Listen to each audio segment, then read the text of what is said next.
আজ না কাল, এই সপ্তাহে না পরের সপ্তাহে, এই মাসে না পরের মাসের ১০ তারিখে এসএসসি ২৬-এর রেজাল্ট যেন একটা ঝুলন্ত সাসপেন্সে পরিণত হয়েছে।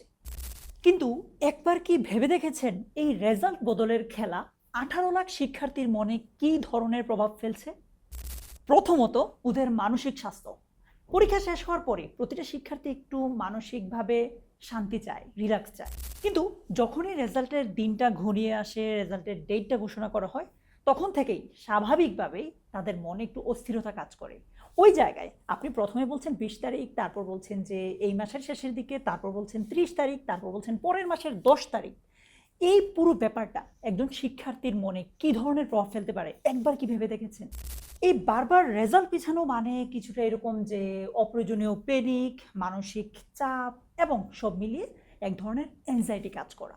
প্রতিটা দিন তাদের কাছে এক ধরনের অনিশ্চয়তার মতো কাজ করছে। এই তো গেল মানসিক চাপের কথা। এবার আসি আরও একটা বাস্তবতায়, এইচএসসির টাইমলাইন। আমরা সবাই জানি এইচএসসির সিলেবাসটা কতটা বিশাল, অথচ সময় একেবারেই কম। এই রেজাল্ট ঝুলে থাকার কারণে এইচএসসির কলেজে ভর্তি হওয়াটা পিছাচ্ছে। কলেজে ভর্তি দেরিতে হচ্ছে মানে কি, ক্লাসও দেরিতে শুরু হবে। আবার ওইদিকে এইচএসসির পরীক্ষার সময়টাও ঘনিয়ে আসবে। সব মিলিয়ে স্টুডেন্টদের আবার এসএসসিতে তো প্রেশার খাচ্ছেই, এইচএসসিতে গিয়েও সেম ঝামেলাটা তাদেরকে ক্যারি করতে হবে। অর্থাৎ কম সময়ে বড় সিলেবাস শেষ করার সেই পুরনো স্ট্রাগল আবার শুরু। অথচ একটা নির্দিষ্ট এবং নির্ভুল টাইমলাইন কি আমাদের শিক্ষার্থীদেরকে এই মানসিক প্রেশার এবং ওভারঅল ভবিষ্যতের এই প্রেশার থেকে বাঁচাতে পারতো না? আপনার কি মনে হয়? আপনি যদি এসএসসি ২৬ ব্যাচের হয়ে থাকুন, তাহলে আসলে আপনাকে আমার কিছুই বলার নাই।